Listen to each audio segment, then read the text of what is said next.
Hi, folks. Today we are in Hohenwald, Tennessee. And if you've heard of Hohenwald, you may know it as a very famous elephant sanctuary. But it also has a ton of history around Meriwether Lewis and the Lewis and Clark expedition. Now, that is what we're going to be talking about today, because they have at the Visitor Center in Hohenwald a new Lewis and Clark exhibition that's going to be here for a few more weeks, so we wanted to check it out. And we'll also get a chance to see a caboose, not just any caboose, an actual famous caboose. But we'll talk about that a little bit later. Now, before we get to the exhibit, I wanted to show you some old footage that I actually just didn't get around to using. It's going to be part of a larger video that I do on Meriwether Lewis. So I'm actually going to go back and redocument this. But I wanted to show you the gravesite of Meriwether Lewis. Now, Meriwether Lewis, of course, of the famed Lewis and Clark expedition, they were hurriedly trying to map this new territory. He was the private secretary to President Jackson. He was one of the, I think, coolest titles that anybody in American history has ever held, the commander of the Corps of Discovery. The Corps of Discovery, very cool. But Meriwether Lewis, into his 30s, had fallen into some rough times, financial issues, mental issues, some say. And on October the 11th of 1809, either by suicide or murder, Meriwether Lewis died here about 7 miles outside of Hohenwald, Tennessee, on the Natchez Trace. And by the Tennessee legislature, they decided to erect this monument, still not knowing what happened. And this has been talked about for many, many years now, centuries, trying to decide what happened to Meriwether Lewis. Some still say he was killed.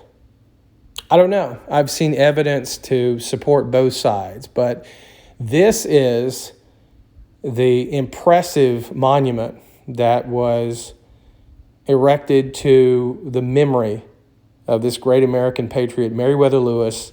So much information about the indigenous tribes, about the flora, the fauna in the area. So much of our American identity was tied up in this great discovery. Now, a little less than a year after Meriwether Lewis's death in 1809, so in 1810, a friend of his actually visited his grave. There was no monument, there was no anything. And so the friend actually gave money to the local innkeeper to erect something, a fence around the grave to keep animals out, etc. And it would take all the way in 1848 for this monument that you see in front of you to be erected. So quite a long time before he really got a monument befitting this great American statesman.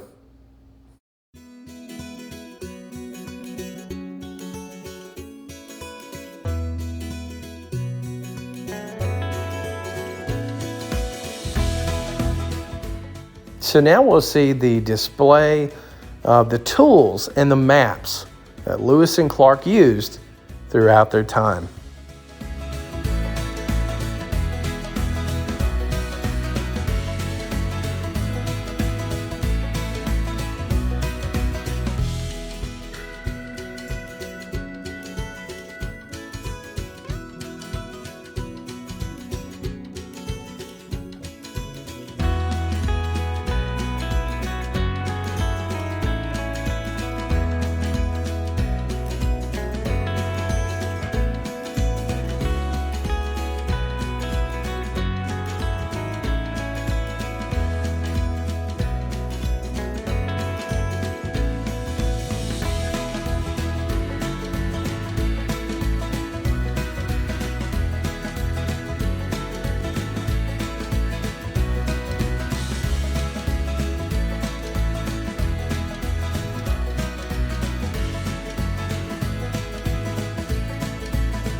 All right, everybody, now we are going to take a look at a caboose. No, not Wife with Aaron's caboose. Get your mind out of the gutters, people. We're talking about history here. No, Mr. J.B. Killabrew's caboose. Now, J.B. Killebrew, a very famous Tennessean. If you've not heard of him, I completely understand, because I had not either. But Colonel Killebrew is somebody that a lot of people should know. Very progressive guy. He was anti-secession. He knew that the only way the South would get through Reconstruction was through education. And that was the only way to build the South back up after the horrors of the Civil War. He was over agriculture for the state of Tennessee. He worked for 3 different railroads. A person who truly gave everything he could with the time he was allotted on this earth. And many people attended his funeral. One of the constant things that were said about him is Tennessee has lost maybe its most eminent citizen, somebody who truly cared about the state. And this was his caboose. And we'll see a little plaque denoting that a little bit later. So let's take a look as Wife with Aaron takes us through J.B. Killabrew's caboose.